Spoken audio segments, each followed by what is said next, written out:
The girl I sponsored secretly bound herself to a life-swapping system. She slowly took my face, my grades, and the love of my family and friends. In return, I was forced to endure her stepfather's sexual abuse, the torment of a skin disease, and the bullying of her classmates. Now I get a second chance. She looks at me, full of hope, and asks if I can help her again. I smile and say, of course. She has no idea that this is the beginning of her nightmare. I never would have imagined, not even in death, that every dollar I sent to Sarah would become a tool for her to steal my destiny. It turned out that from the very beginning, she wasn't just after my help. She wanted to become me, to replace me completely. Right now, the girl is standing in front of me, her head bowed low, her dark eyes blinking non-stop. She says in a pitiful voice, "Miss Vivian, could you please sponsor me? I swear I'll pay you back 10 times over after I graduate, okay?" I watch her act silent. She looks so incredibly pathetic. But I will never forget how, in my last life, she stole everything from me and stood over my hospital bed wearing my face. A few police officers were standing nearby. She bent down to tuck me in, but whispered in a voice only the two of us could hear. "Vivian, being violated feels horrible, doesn't it? But that's how I grew up. It's your turn to get a taste." I had only wanted to reach out a hand to her in her darkness. I never thought she would be the one to drag me into the abyss, stepping on my corpse to embrace the sunlight. I'm truly at the end of my rope. Just like how you gave me a piece of bread the other day. Please, just help me one more time. I'm begging you. Seeing a few students walking our way, Sarah raises her voice, and then her knees buckle as she drops to the ground. The loud thud startles everyone around us. A crowd quickly gathers, asking me what's going on. But before I can say a word, Sarah cries out, "It has nothing to do with Miss Vivian. I knelt on my own. I just know she's a good person and will take pity on me." I watch her performance with a cold smile. "Sarah, you've got it all wrong. Moral blackmail only works in novels and TV shows. At this elite private school, where everyone's a shark, a stunt like this will only make people hate you." Sure enough, a few of the girls who don't particularly like me are the first to speak up. "Vivian, are you crazy? Why are you bringing beggars to school? Your parents must have rotten luck to have a daughter who just throws money away. People like her are a bottomless pit. I can't stand manipulative girls. Vivian, are you going to get rid of her or not? If you don't, I will." Sarah trembles like a leaf as she hears these words. This routine had always been her go-to, and she never imagined it would fail here. But she still clings to my pant leg, trying to appeal to my sense of pity. "Sarah," I say, leaning down and patting her face a little too hard. "You want my pity? Who do you think you are?" In my past life, during my final days, I was like a filthy piece of mud hiding in a corner, watching Sarah enjoy my warm family, lie in my soft bed, and pet the little dog I'd rescued from a dumpster. But the puppy knew she wasn't me and barked and bit at her. To keep from being exposed, she mercilessly threw my puppy from the 18th floor. As the crowd thins out and she leaves, clenching her jaw, I speak in a low voice. "Sarah, do you know what it feels like to fall from the 18th floor? Sarah, who thought I'd called her back because I'd had a change of heart, freezes at my words. "Sarah, do you know what it feels like to hate someone to the bone but be completely powerless? Vivian, you," she frowns at me, and I suddenly burst into laughter. "Don't worry. You'll find out. You will experience all of it. Sarah, you just said you wanted to go to the same school as me, right?" Sarah's eyes light up. Suppressing her wild joy, she nods frantically. "Of course I do. I want to stay by your side and take care of you, Miss Vivian." The smile on my lips widens. "All right. I'll grant you your wish. If you forcefully take what doesn't belong to you, it will only come back to bite you. You think transferring schools will save you from being bullied, but you have no idea that this school will become your true nightmare." A week later, Sarah showed up for her first day, her backpack slung happily over her shoulder. As she arrived at the main building, my brother, Leo, was sitting in his new sports car wearing sunglasses, asking me with a blank expression, "Viv, what's wrong with you? Why did you use a whole month of your allowance to pay her tuition?" Sarah, who overheard, panicked slightly and instinctively tightened her grip on her backpack strap. But the next second, when she saw my brother's face, her eyes filled with infatuation and longing. She actually walked right up to us and greeted us with a confident smile. My brother, however, snapped his head back around, not even wanting to spare her a glance. "Viv, who is this?" she asked, mimicking the nickname my brother used, trying to get me to introduce them. I had to hide a laugh. My brother was a total player who dated a constant stream of starlets from the entertainment industry. He wouldn't be caught dead with a girl like her. But I deliberately said, "Oh, this is my brother, Leo." Leo. Sarah's gaze was glued to my brother. I don't know if she'd watched too many rom-coms, but she actually stuck out her hand. "Hi, it's a pleasure to meet you." My brother just stared. Question mark. I could already feel him gearing up to curse her out. Sarah kept her hand extended. "Hi, my name is Sarah." "Who the hell wants to meet you? Get lost." With that, my brother stomped on the gas, and the car scraped against Sarah, nearly knocking her over. She scrambled to grab a tree on the sidewalk to keep from falling. I fought back a laugh and tried to console her. "Don't worry about it. My brother's just got a bad temper. The kids in our class are really nice though." Just as I finished speaking, a few handsome boys walked toward us, waving and calling out to me. "Hey Vivian. Looking beautiful as always." "Morning, gorgeous. Did you eat breakfast yet?" "Good morning. What are you standing around for? Let's head upstairs together." I smiled and replied to each of them. Sarah stood beside me. Out of the corner of my eye, I could see the unconcealable jealousy in her expression. These handsome, well-mannered rich kids were my friends, not hers. She probably thought I'd introduce her out of politeness, but when I didn't, she stepped forward herself. "Hi everyone. I'm the new transfer student in our class. My name is Sarah, and I'm a good friend of Viv's." The guys exchanged glances and gave a half-hearted, "Aha." Sarah's face immediately turned red. She tried the same tactic later, name-dropping me while introducing herself on the classroom podium. At the same time, she delivered a line straight out of a TV drama heroine's playbook. "I may not have been born with a silver spoon in my mouth, but I believe that with hard work, I can be just as good as anyone who was." She finished her powerful declaration, expecting a round of applause, but was met with total silence. The students all narrowed their eyes slightly. Just as good as anyone who was. So, she was taking our charity and then turning around to challenge us. The ones born with silver spoons? Sarah was stunned by the awkward silence, not yet realizing what she'd said wrong. After a moment of exchanging looks, the class broke into scattered, unenthusiastic applause. But I knew. From that day on, her unlucky streak was about to begin. Amid the sparse clapping, she walked toward the empty seat that had been saved for her. Next to it was a chubby kid, fast asleep with his head on his desk. She had no idea that this kid, Manny, was a natural-born bad seed. Under the gleeful gazes of our classmates, Sarah sat down. She could sense something was off and gently slid her backpack into the desk compartment. But when she pulled the zipper, the unavoidable noise made the kid at the next desk stir. "She's done for," someone muttered with a click of their tongue. But to everyone's surprise, Manny slowly turned toward her, a good-natured smile spreading across his pudgy face. "Hey new deskmate. I'm Manny." Sarah was a bit overwhelmed by the kindness. "My name is Sarah," she said quickly. "Got it, Sarah. I'll remember that." Manny was incredibly sweet and considerate, helping her arrange her pencil case and books on her desk.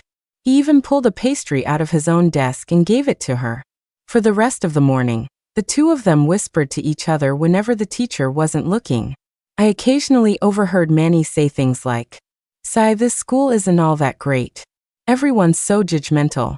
A nice dumb, chubby kid like me always gets pushed around. But don't worry. Now that you're my deskmate, you're one of my people. Anyone who bullies you is my enemy. Here, have a pastry." Listening to this, I just smiled coldly. When the bell rang for lunch, I was the first one out the door, heading to the cafeteria with my meal card. Sarah followed close behind. "Can I help you with something?" I asked, politely stopping. Vivian, did you forget something?" she asked, fiddling with the hem of her shirt, a glimmer in her eye. "What's that?" I asked, feigning confusion. "Well, I think you forgot to give me some money for my meal card." Just as I expected. She couldn't wait to ask me for money. Every time I gave her money, she earned points to speed up the process of stealing my life. Yesterday, I paid her tuition for the whole semester, and already several classmates had commented on how similar we looked from behind. She was probably gloating internally, but she had no idea. Yesterday's payment was part of my plan. It was the money I used to buy her life. Asking me for money, I said, looking down at her. Sarah, are you a beggar? The lunchtime crowd was starting to surge in behind us. I spotted Manny right away. Seeing Sarah's fists clench and turn white inside her sleeves, I deliberately raised my voice and laughed. Just kidding. Manny, over here. Could you please take your deskmate to lunch? I'll treat. Manny came scurrying over immediately. Sarah suppressed the hatred in her eyes and forced out 2 words to me. Thank you. For a while after that, the 2 of them were inseparable. Manny took Sarah everywhere he went. Soon, not just our class but the entire school knew how close they were, and there were even rumors they were dating. But one afternoon, as I was slowly doing my classroom cleaning duties, Sarah ran up to me with red eyes and grabbed my arm. Miss Vivian, please save me. Help me change seats. Oh, I said, feigning surprise. What happened? Don't cry. The more I said it, the more Sarah lost control, tears and snot streaming down her face. Manny, she stammered. He's a total psycho. He told me there was a hedgehog in the school garden and took me to see it, but it was a kitten pierced with 180 long needles. He gives me a cream-filled pastry every day, but I thought it tasted weird. Then I secretly followed him and found out it wasn't strawberry jam, it was ugh. Sarah looked like she was about to vomit. I took a few discreet steps back. Is that so? But Manny's not like that. He is, she shrieked, her eyes shot with blood. She was on the verge of a breakdown. And he has serious anger issues. He even hits his own mom. That's enough, Sarah. I said calmly. I won't allow you to slander a classmate like that. Go back to your seat. If you ask me, you've been having some mental problems lately. Accusing someone of being mentally unstable is the best way to destroy them. It makes the whole world refuse to believe a word they say. In my past life, after my face, my voice, and everything else was stolen, I managed to escape Sarah's house and tried to find my parents. But she had people waiting for me. A group of men forced the taxi I was in to stop and dragged me out. She stood there that day, looking down on me, and said with a light laugh, "My classmate here has lost her mind. She says the craziest things. Don't worry, everyone.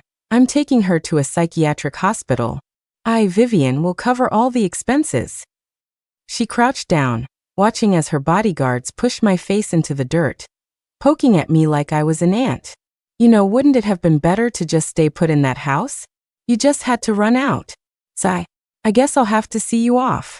This time, no matter how much Sarah begged, I dragged her back to Manny's side. The moment she sat down, the tip of the pen in her hand nearly stabbed through her desk. That evening, only she and Manny were left in the classroom. Sarah let out a sob and said, as if she was hesitant, "Manny, I actually really like being your deskmate." Manny replied, "What do you mean? Why are you saying this all of a sudden? Did someone say we can't sit together?" It's oh fine," Sarah said, as if she'd made a momentous decision. "I'll just tell you, but you have to promise not to sell me out. It's Vivian. She said you're a bad seed, that you're cruel and vicious. She told me to ask the teacher for a seat change as soon as possible to get away from you." Crash. The sound of a desk and chair being violently kicked over. Fuck. Son of a bitch. A large shadow rose from inside the classroom, casting a menacing silhouette in the hallway. What they didn't know was that as they spoke, I was standing just on the other side of a thin wall, listening quietly from below the window. Hearing footsteps heading for the door, I silently slipped down the stairwell. That night, I received a text from Manny. "Vivian, meet me on the roof of the Arts Building tomorrow at 12:30 p.m.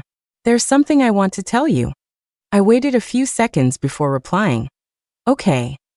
I looked up Sarah's number and sent her a friend request. She was clearly still angry and deliberately made me wait a long time before accepting.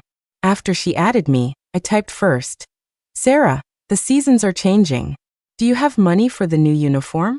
The typing bubble appeared instantly. She typed, deleted, and finally wrote, "No. Miss Vivian, will I get kicked out? You'll help me, right?" Me? Of course. I'm the one who brought you to this school. But I don't have any cash on me right now. Can I give it to you tomorrow at lunch? Sarah was already ecstatic. She replied, overjoyed. Of course. Thank you so much. I'll definitely repay you in the future. I smiled and put my phone down. That night, we each went to sleep with our own secret plans.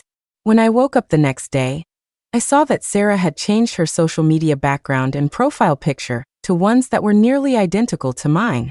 Even her bio was almost the same. Since she loved copying me so much, I decided to give her a dress I often wore. As soon as Sarah got it, she rushed to the bathroom to change. When she came back to the classroom, our classmates started murmuring. I thought my eyes were playing tricks on me. Sarah and Vivian actually look kind of similar like this. Yeah, especially from behind. Sarah's just a little shorter. TSK, I guess a pet really does start to look like its owner. I listened with a blank face, noticing that Manny hadn't shown up for class today. He didn't just miss first period, he was gone the entire morning. At 11:30 he texted me, "Vivian, don't forget our plan." Oh, how could I forget? I turned and mouthed to Sarah, "Wait for me after class." The second the bell rang, I grabbed a sanitary pad and bolted for the bathroom. Sarah, both hungry and anxious, found me there. I said weakly, "Ugh, I got my period and the cramps are killing me. Why don't you take my meal card and go eat first? When you're done, wait for me on the roof of the arts building. I have to give you cash, and it would be bad if someone saw." "Well, okay," Sarah said reluctantly, but her voice was thick with suppressed excitement. 10 minutes later, I got a notification about a transaction on my meal card. Sarah hadn't had a full meal in a long time. It looked like she ordered one of everything expensive. That one meal cost me nearly $100. I reasonably suspect that if the school didn't restrict certain items from being purchased with the meal card, she would have grabbed them without a second thought. But it didn't matter. I stood by the window in the hallway, a grin on my face as the breeze blew past. You should always have a good meal before you go, right? Everyone knew that Manny was a natural-born bad seed. He had what they called XYY syndrome, and when he snapped, he lost all control. I had personally seen him viciously stab a pen into the back of our class representative's hand, drag a younger girl from a lower grade into the boys' bathroom to beat her, and randomly start choking a student who was just walking by. His mother had come to the school multiple times, bowing and scraping, apologizing with her maids in tow, carrying bags of gifts. And their own bodies were always covered in bruises and scars. At 12:20 p.m., Sarah called to rush me. I didn't answer. At 12:25 p.m., she sent another text asking where I was. At 12:30 p.m., I replied that my cramps were still bad and I wasn't coming. By then, she had stopped responding. Wearing my dress, with a silhouette just like mine, could she possibly survive when faced with a raging Manny? From a distance, on the roof of the arts building, the glaring sun bleached everything white. It hurt my eyes to look. I sighed and walked down the stairs with my backpack. Sarah, whatever happens, don't blame me. After all, I didn't do a thing. That afternoon, Sarah didn't come to school. Neither did Manny. It wasn't until the evening study session that his mother came, hunched over, with a few people in tow. The woman looked as if she had aged 10 years overnight. The lines around her eyes were deeper, and her back was even more stooped. She quietly packed up his things. When a classmate glanced over, she volunteered that she had arranged for both him and Sarah to transfer. In reality, no one wanted to ask, because many people already knew why. Sarah and Manny had met on the roof, and an argument had broken out. He had beaten her so badly that she lost control of her bowels. One of her arms was broken, and her face was covered in bite marks and blood. When the security guard found her, she had been stuffed like a broken rag doll into a corner filled with trash. If he had found her any later, she would have suffocated to death. That's so brutal, someone couldn't help but say on the way home from school. It was. It was incredibly brutal. And the heroine of that incident was almost me. Manny was already 16, and was legally charged. Manny's mother gave Sarah's family a lot of money and promised to take Manny far away from the city. What happened after that was unclear, but to everyone's surprise, Sarah came back to school, seemingly fine. But she was even thinner and smaller than before, and from the back, she looked nothing like me. Only I knew that this was the result of her using up all her system points. Sarah still sat diagonally in front of me. Occasionally, she would turn her head to glance at me casually, her eyes filled with a terrifying, venomous hatred. I lowered my head, expressionless, but inside, I was thrilled. Sarah, the real show is just getting started. A few days later, the cast of a hit TV show came to our school for a promotional event. The lead actress looked familiar, but I couldn't quite place her name. The show was so popular that almost every class went, and the auditorium was packed. During the prize drawing, the lead actress, Lily Sher, personally read out my name. What made everyone even more envious was that she didn't just give me the gift box prepared by the crew. She took off the necklace she was wearing and personally fastened it around my neck. She even hugged me and planted a kiss on my forehead. The entire hall erupted in shock, and countless cameras swiveled to focus on us. Oh my God! I remember that necklace. Lily Sher has been wearing it since her debut, and she just gave it to Vivian. I'm so jealous. I'd pay $5 million for that necklace. Any price. Wow, Vivian is so lucky. Lily Sher is so incredibly kind. That's something money can't buy. But just as everyone was buzzing, Sarah suddenly stood up and shouted, I want to report Vivian. She tricked me into this school under the guise of charity, but is just doing it for the clout, and won't give me a single cent. The exorbitant tuition has driven my family crazy, and now my mother is sick in bed with worry because of her. I demand that Vivian honor her promise. The hall fell silent in an instant, her voice echoing as all eyes turned to her. As Sarah spoke, tears streamed down her face. She suddenly rushed onto the stage, grabbed onto Lily Sher, and dropped to her knees. Miss Sher, I know you're a kind person. Please, help me get justice and make this hypocritical, shameless person pay for what she's done. I have to get the money that's rightfully mine, to pay for my mother's medical bills. The harsh clicking of cameras filled the air, and the bright spotlights illuminated the faces on stage. Sarah believed that as a public figure, Lily Sher would surely help her for the publicity. But she was wrong. At that moment, Lily was struggling to control the urge to pry Sarah's hands off her, her face turning pale. The truth was, the reason Lily was so nice to me wasn't because she was some great person, as everyone thought. It was because she was my brother's latest girlfriend, and she'd landed the role in this hit show thanks to his connections. I am Vivian. I stood up, letting the cameras focus on me, a bright smile on my face. I was sure that by tomorrow morning, I'd be getting dragged online and trending for all the wrong reasons. But when the truth of this farce comes out, Sarah, you probably won't be able to show your face anywhere. Seeing me stand up, Lily's instinct was to distance herself from Sarah. She was just about to speak when her manager quickly walked onto the stage with a microphone. Excuse me, this is a rather serious matter, and not something we can get involved in. Our purpose here today is to promote the new show. We ask that any private matters between students be handled by professionals. This isn't a private matter. Seeing security guards approaching to escort her out, Sarah lost control and roared. Aren't you public figures? Why won't you stand for justice? Are you just going to let me be bullied? Lily, please, I'm begging you to help me. Don't you know what a bitch Vivian is? She's disgusting. You never should have given her that necklace. She shrieked, spittle flying from her mouth, completely oblivious to how dark Lily's expression had become. Sorry everyone, but we'll have to pause our event for today. We hope the school administration will address the issues between its students. Our artists have other commitments, so we'll be leaving now. The manager mercilessly called a halt to the event. She put an arm around Lily and started walking her out. As they reached the exit, Lily glanced back at Sarah. Sarah quickly looked up, her eyes blurry with tears. She thought it was a look of pity, but she had no idea how terrifying Lily's methods could be. In my last life, after Sarah and I had swapped faces, I had also desperately tried to stop Lily's car. I had hoped she would be as kind and gentle as she always appeared and help me. But I never expected that what Lily valued was never me, but my identity as Leo's sister. To curry favor with my family, she would stop at nothing. Sure enough, that night, I was all over the trending topics. 4 of the top 10 were about me, and 6 were about Lily. It was obvious that Lily's rivals were fanning the flames. Vivian charity fraud. Lily sure indifference. Lily sure watches idly. Rich girl Vivian. Vivian ruins a life. Lily sure hypocrite.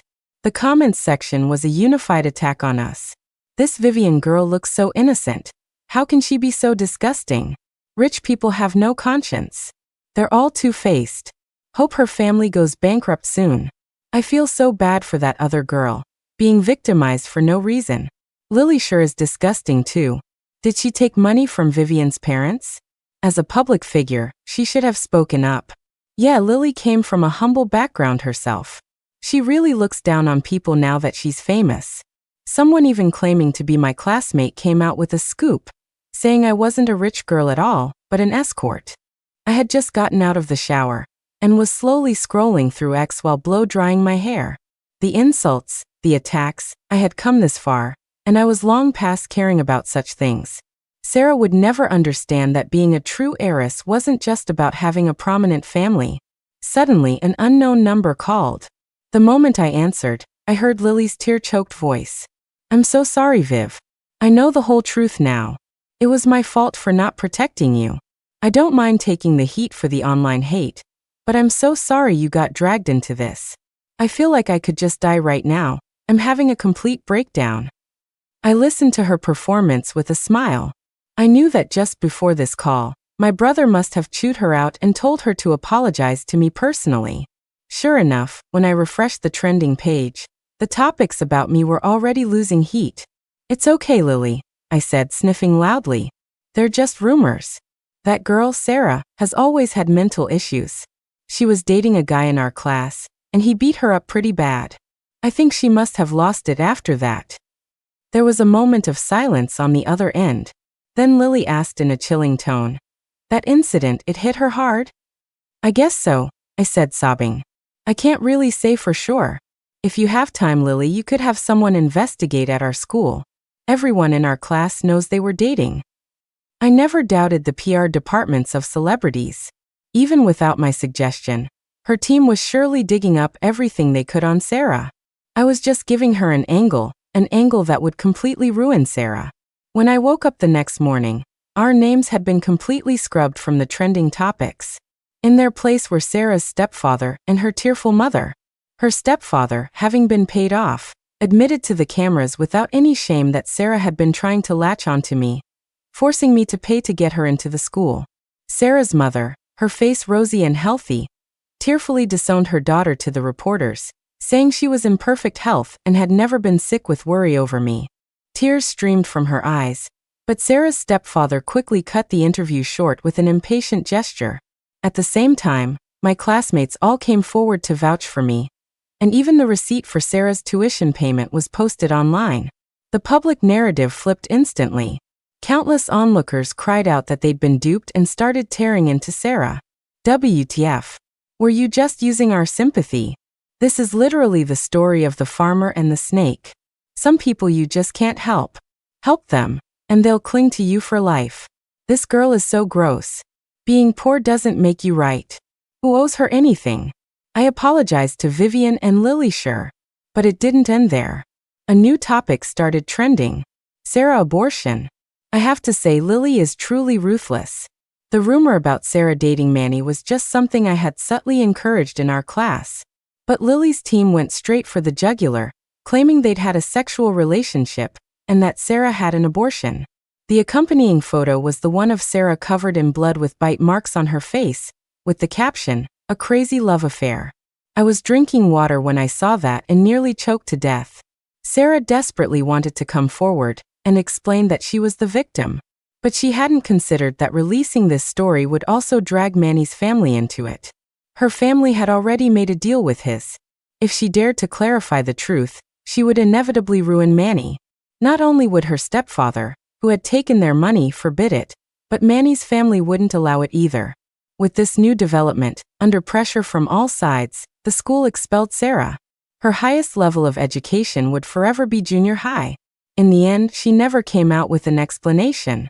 Because her stepfather locked her up. That day, my parents drove to school themselves to pick me up. They dragged my brother out of the car, pushing and shoving him. If I hadn't stepped in, my dad would have made him kneel and apologize. My dad slapped him on the head while yelling, "You little brat! I told you to stay away from those entertainment industry types, but you wouldn't listen. Now look what happened. You dragged your sister into it." LilyShare's rivals smeared my precious daughter's name. "Hey, you're going to make him stupid if you keep hitting him. He's not that bright to begin with," my mom said, pulling my dad back, only to turn and kick Leo herself. "You little bastard.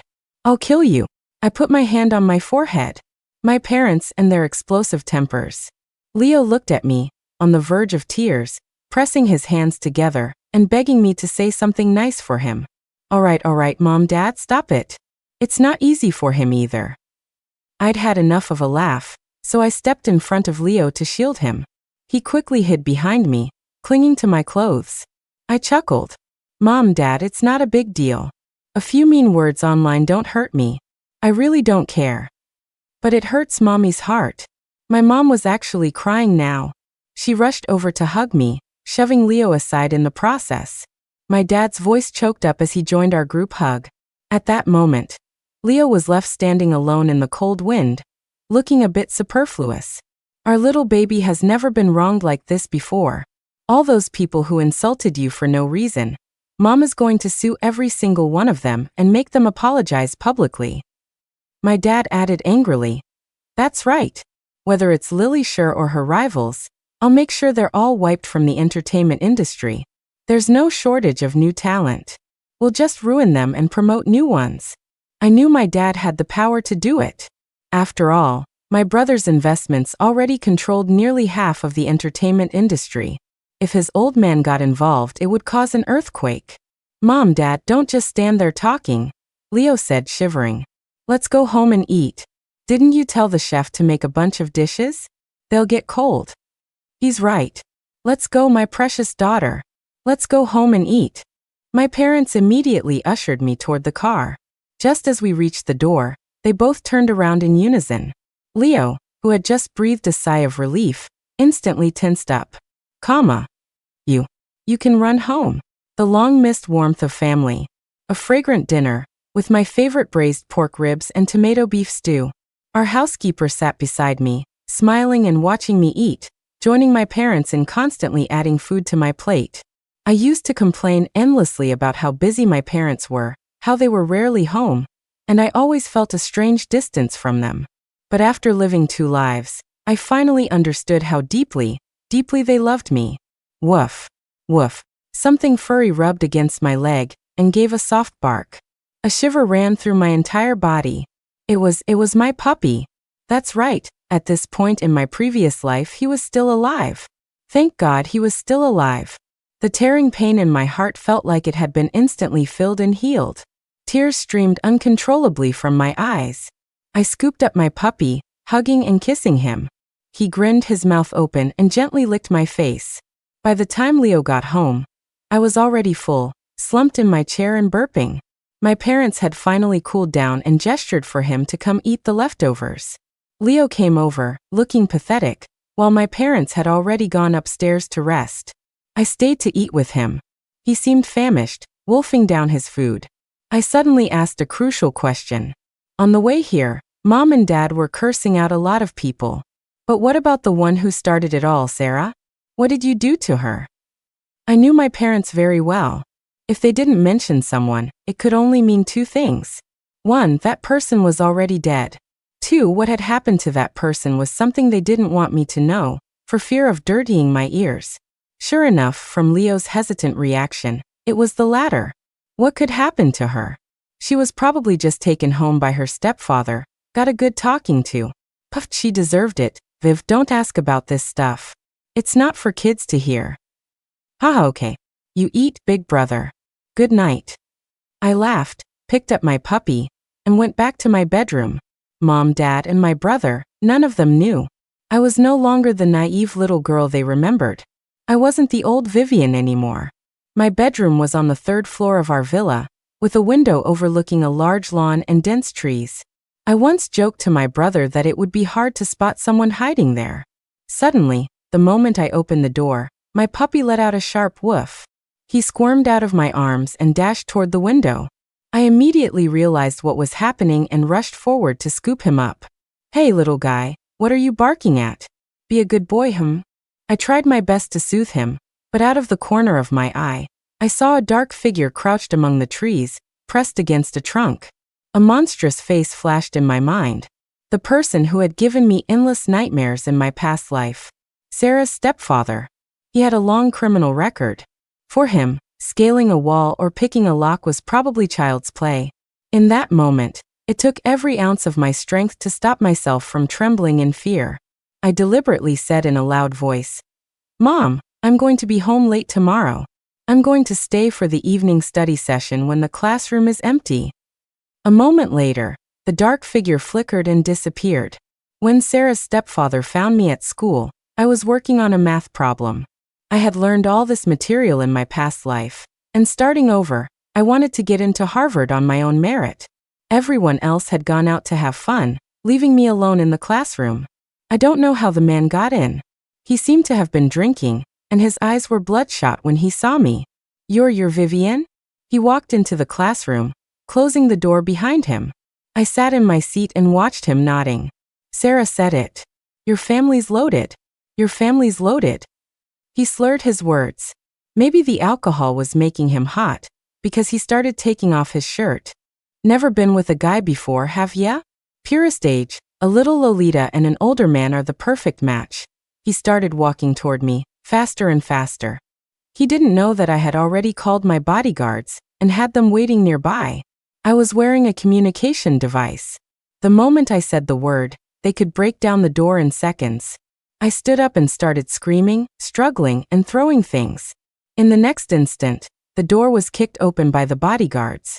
"Little beauty, Uncle will be good to you. Be with me, ah." He was just about to lunge at me when he was swiftly subdued from behind. In my panic, I kicked him squarely where it counted. The man, who suffered from genital herpes, crumpled to his knees in agony. I screamed again, pretending to be terrified, and viciously kicked him one more time for good measure. Sarah had a skin disease, and that skin disease was the genital herpes this man had given her. At this moment, he was in even more pain than a normal man would be. After that last kick, I screamed and ran out the door dialing. After I reported the incident, my expression finally turned grim. I looked back at the man in the classroom. "Go on, don't you worry. Once you're inside, I'll make sure someone takes good care of you in prison." The next time I saw Sarah, she was like an ugly duckling forced back into her original form. She wore a dusty gray apron, and was numbly helping her mother sell steamed buns on the street. One of her legs was broken, I'm not sure how, and she was so thin her face was sunken. When she saw me, she froze, then her eyes reddened as she started to laugh. "Vivian, I was right about you. You really are ruthless. Letting you deal with that man was the best decision I ever made in my life." I walked forward coldly, but she suddenly dragged her lame leg and rushed out to block my path. "Vivian, you've ruined my life. And now you see me and you don't even have a word to say." I lifted my head and put on that flawless smile. "Sarah, you say I ruined you, but I never once laid a hand on you myself. You see, people in our class never get our hands dirty. Our hands are for arranging flowers, brewing tea, and painting, not for getting stained with blood." The smile on my lips widened. "Everything that's happened to you today is your own fault. You brought it all on yourself." "Brought it on myself, ha ha ha, yes, it was my fault to begin with." Sarah laughed until tears streamed down her face. She suddenly pointed at me, roaring with all her might. "But Vivian, you know what? I still hate you the most. That's just how people are. In the end, if you weren't someone close to me, it wouldn't matter how well you lived. But you were right there, in front of my eyes. I had to watch your happiness while I lived like a pile of mud. Tell me, how could I not hate you? I thought my life was just going to be what it was. Why did you have to reach out to me? What did that little bit of charity mean to you? You were just giving me a handout, showing off your superiority, weren't you?" I listened quietly to her heart-wrenching tirade, unmoved. Sarah yelled until she was exhausted. She staggered and fell to the ground, a single tear sliding from the corner of her eye. Vivian and Sarah, two completely opposite fates. How I wish we could both just disappear from this world. If only I could have dragged you down with me to die. I really hate the name Sarah.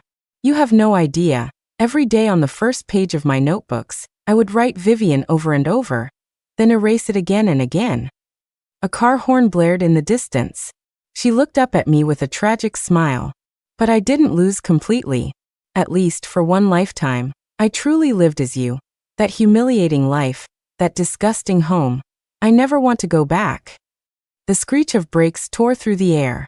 I watched, my eyes wide, as Sarah, like a madwoman, summoned every last ounce of her strength and ran into the street. Sarah's pathetic and hateful life came to an end. In the end, she failed to take what never belonged to her. I thought about it for a moment, then hired a mortician to give her a clean makeup look and dress her in a clean set of clothes. That was better. She actually looked decent when she was cleaned up. At least you could tell she must have been a cute kid. After Sarah died, her weak and powerless mother returned to her hometown alone. It's hard to describe my feelings for this woman. She was afraid of her husband, tormented by him her whole life. And in turn, she ruined her own daughter. She was pitiful, beaten black and blue by her husband every day. Yet she still worked from dawn till dusk, struggling to hold their family together. She had no income of her own and couldn't support a daughter who needed to go to school, so she couldn't leave the man. But it was her cowardice and submission that completely destroyed her daughter's life. Some things can't be solved by just enduring them and waiting for them to pass. The worst thing a woman can do is stake her entire life on one marriage after another. Still, I anonymously donated a small house for her in the countryside, so she could live out her remaining years in peace. Because in my past life, when I was being held captive and abused by Sarah's stepfather, the woman had thrown herself in front of me, trying to shield me with her own body. All she got in return was an even more frenzied beating. In the end, she lay on the ground, her face covered in blood. Yet she still tried to shakily crawl toward me. But I had already been dragged by my hair into another room. With the heavy slam of a door, I was plunged into endless darkness. At the very end of my past life, she was also the one who called the police. In front of the small house was a small plot of land. If she was diligent, she would have no problem feeding herself. After this ordeal, she seemed to have found a sense of peace. She didn't try to end her life, nor did she spend her days crying. She accepted my anonymous gift, knelt and thanked the charity foundation, then limped her way back home. Perhaps her life could begin a new chapter from this moment on. Epilogue. After that, I devoted myself completely to my studies. Shopping, parties, karaoke, house parties. I gave up all the things I used to love. Only after having died once did I realize how precious life is. I no longer wanted to waste my limited time, my most precious youth, on such meaningless things. I went through one workbook after another, and visiting my teachers in their offices became my daily routine. Even though many of my classmates didn't understand why I was trying so hard when I could just live off my parents, I persisted. I have always believed that reading brings a person not just an increase in knowledge, but an improvement in all aspects of their abilities. The year of the college entrance exams, my scores exploded. I actually got the second highest score in the entire city and got into Harvard. My parents and brother were ecstatic. They threw a huge banquet. I was the most promising one in our whole group of trust fund kids. Later, I took my suitcase and moved from New York to Boston, officially starting my university life. All the painful experiences that once tortured me now feel like a long dream. During college, many guys pursued me, but I never started dating. I will never date in this life, because I believe I can live a very good life all by myself. I don't want to waste my precious second chance on someone who doesn't matter. But I still think about the past sometimes. I remember the first time I met Sarah. That night, I was tired of the food at home and snuck out to eat at a street barbecue stand. As I wiped my mouth after eating, I saw a gaunt figure, emaciated from malnutrition, standing not far away, staring at me with longing eyes. Thinking back now, she must have just suffered from domestic violence that day. Her face was covered in blue and purple marks. I had never seen a girl look so unwell. She was about my age, but her eyes were incredibly weary and empty. I had rushed out with only cash and didn't have much left, just enough to buy her a cream-filled pastry from a convenience store. She ate it with gusto, sniffling softly as she did. She didn't even dare to make a sound when she cried. In my past life, perhaps that was the moment my sympathy for her began. But if I were given another chance, if I had known our outcome in advance, then I would have definitely chosen to walk right past her, and then maybe called the cops for her. After all, just as she said, perhaps Vivian and Sarah were always destined to be complete opposites. But there are no what-ifs in life. Every step a person takes is engraved on the compass of fate, and we all must pay the price for our actions. All we can do is live this one life to the fullest. The end.